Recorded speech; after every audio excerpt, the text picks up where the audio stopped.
quando a startup ela começa, e geralmente tem o estereótipo da startup, né? Uma molecada mais jovem que teve uma ideia, quer fazer acontecer e tudo mais.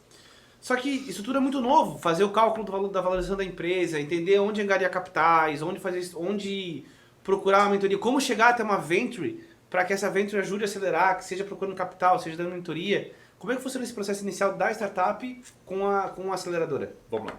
Tem várias coisas aí que se trata, mas começar com valuation. Uma das coisas que a gente aprendeu a duras penas é que não dá para calcular valuation de startup early stage como a gente acelera lá no início. Exato. É uma das coisas mais difíceis e que a gente perdeu muito bons empreendedores, boas startups, por não chegar a um consenso sobre qual era o valor real. Então, naturalmente, o empreendedor acha que vale muito mais. É o tempo dele, é o investimento dele, é o filho dele, ele né? valoriza aquilo que ele tem, Sim. tá certo valorizar. O investidor olha, pô, legal, mas não vale tudo isso ainda. Então, o que a gente aprendeu, e já fazem uns 4 anos para cá, que nós temos usado um formato de contrato que a gente não define o valuation na entrada.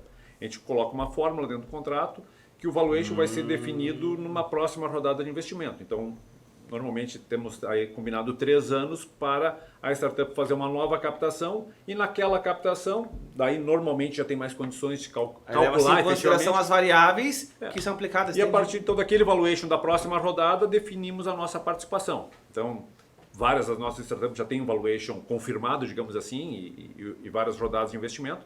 Outras ainda estão esperando uma próxima rodada e essa fórmula fica aberta. Então, até acontecer esse momento de definição do valuation, a gente fica com um range de participação, normalmente entre 5% e 15%. Entendi. E nós vamos setar a nossa participação no momento que o valuation já tem mais condições de ser efetivamente que a empresa calculado. já está girando, já está tem seus primeiros cases. Provou o conceito, né? Então, esse tem sido uma experiência muito boa e eu tenho visto muitos players fazendo um modelo similar hoje no Brasil. Alguns investidores, nas próximas rodadas, ainda criticam, mas como a gente vai saber qual a participação da venture?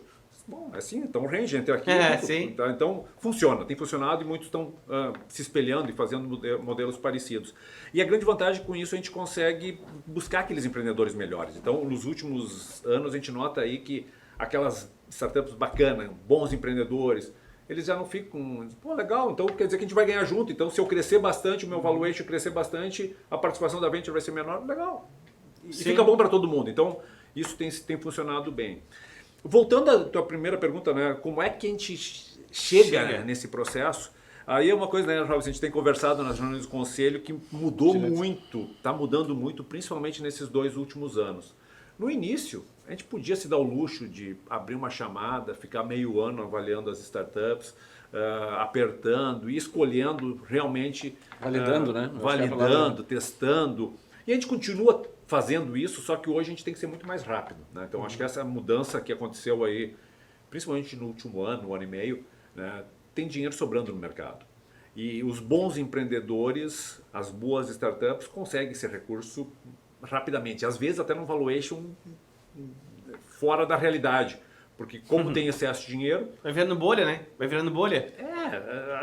Também tem muito investidor que está entrando, está ouvindo falar, não sabe direito, e o cara diz, meu negócio é assim, vale 20 milhões. Ah, bom, então vale, tem dinheiro. Então me dá X% disso e vamos isso é uma das coisas que eu acho que a gente tem, que é um sinal de alerta para a gente tomar mais cuidado, porque não é assim, porque o investimento em startup, ele pressupõe uma continuidade de crescimento e um crescimento amplo para poder recuperar esse investimento lá na frente. Então, já que se começa com valuation alto, digamos de 20 milhões, depois na próxima para fazer sentido, tem que fazer um desinvestimento de pelo menos 200 milhões para pagar a conta no geral do portfólio. Pô, será que ela chega a 200 milhões em 5, 6 anos? Muitas pode chegar, outras tantas não. Então, enfim, são alguns dos problemas, mas é o que a gente faz, a gente tenta minimizar o risco ou a incerteza desse processo, tendo processo propriamente dito de avaliação e uma boa seleção de empreendedores. Eu tento dizer que o mais importante é selecionar bons empreendedores. Esse é um ponto que eu queria chegar, porque eu imagino que deve chegar um monte de empreendedor para vocês falando que a ideia deles é maravilhosa. Todo mundo tem as ideias na boas, quinta né? revolução. Exato. Mas aí tem até uns startupeiros aí no mercado que falam que a ideia vale 10 centavos a bacia, né? Mais ou menos por aí. Todo mundo fala que a sua ideia é a melhor do mundo, vamos pro IPO lá, unicórnio, enfim. Quais são os critérios que vocês levam em conta hoje? É mais a ideia, mais o empreendedor em si? Enfim, o que vocês avaliam? Sabe, quer falar um pouquinho, vai lá. Que é um conjunto, né? Acho que esse assunto valuation talvez rendesse aí um podcast só sobre o assunto, Com né? certeza. Porque a gente olha para o mercado e olha empresas sólidas do mercado, uma bolsa de valores, e tem empresas parecidas com valuations completamente diferentes.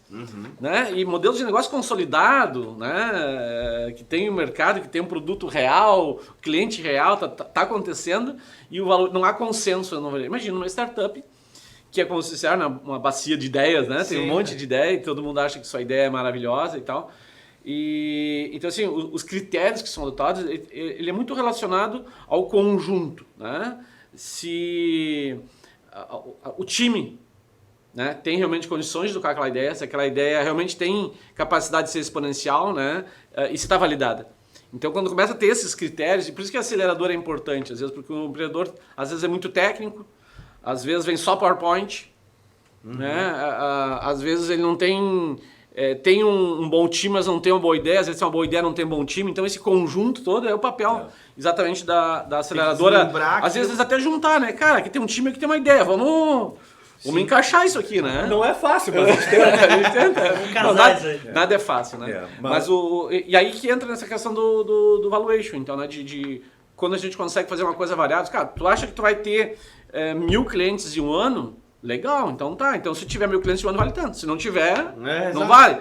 Porque daí mostra que tu consegue chegar lá, né? Exatamente. Então tu começa a validar as ideias, o conceito, a velocidade, né, a escala que isso consegue ganhar.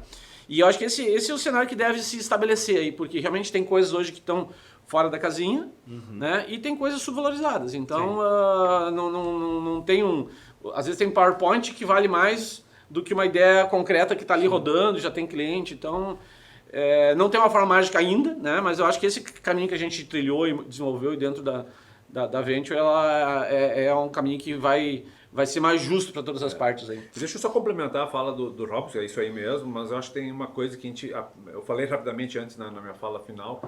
O mais importante de tudo, a gente olha o modelo de negócio, olha inovação, tecnologia, mercado e tudo. Mas o mais importante é o time. Quem são os empreendedores que estão à frente desse negócio? As pessoas, né? E qual é a capacidade de entrega deles, né? E é o mais difícil de avaliar, porque não é num pitch, não é num PowerPoint que tu consegue perceber isso. Então, o que a gente vem desenvolvendo, alguns métodos para poder avaliar um pouco melhor e provocar o empreendedor e ver o que ele entrega num curto espaço de tempo que a gente consegue avaliar ele, né? Então, naturalmente, a gente olha o que ele já fez e o que ele está fazendo naquele período que a gente está avaliando ele. E depois, quando a gente define o investimento, a gente libera o investimento e vai acompanhando muito de perto, né, para diminuir o risco. Né? Então, larga um pouco de dinheiro e vê se ele realmente entregou aquilo que ele está se comprometendo. Né? Cada entrega vai ter uma série de resultados que tem que vir com aquela entrega, né? Aportei tanto, tá, mas para aportar tanto tem que vir isso. E pode ser diferente, a gente entende que nem sempre é exatamente aquilo. Nós estamos falando de inovação, tem muita experimentação, mas a gente tem que avaliar efetivamente a capacidade de entrega e a capacidade do empreendedor de ver, opa, para aí não é bem por aqui, eu vou para o outro lado e consegue se ajustar aí rapidamente. Então, esse é o mais difícil. E aí talvez entra de novo o papel da aceleradora e num time dedicado. Hoje nós estamos com um time bem competente junto, atuando. No começo era eu mais um ou dois, né, Robson? Hoje a gente está com um time de 20 e poucas pessoas, com 10 vagas em aberto que a gente está tentando preencher, ou seja, estamos realmente com boas possibilidades, mas esse time todo se tornando especialista em avaliar e acompanhar a startup, a gente consegue fazer algo com uma relativa escala, vou chamar assim, que é um dos problemas de um investidor, legal, bacana, agora eu quero começar a investir em startup. Ele não sabe nem como selecionar, indicou um amigo, meu amigo aqui tem um filho que está empreendendo e diz, cara, será que essa é a startup para tu investir? Sim. E a gente vê, tem vários casos do pessoal que investiu uma grana considerável numa indicação de um amigo, sem um processo para avaliação e ver se era... E qual é a tua capacidade de ajudar esse empreendedor a crescer mais? Que é um outro ponto que nós valorizamos muito, é a sinergia com a nossa rede. O negócio pode ser bom, pode ser super interessante, os empreendedores bom, mas a gente vai agregar valor para ele, não vai atrapalhar a vida dele. Às vezes vale mais do que o dinheiro que está sendo aportado, né? Certamente vale mais do que dinheiro.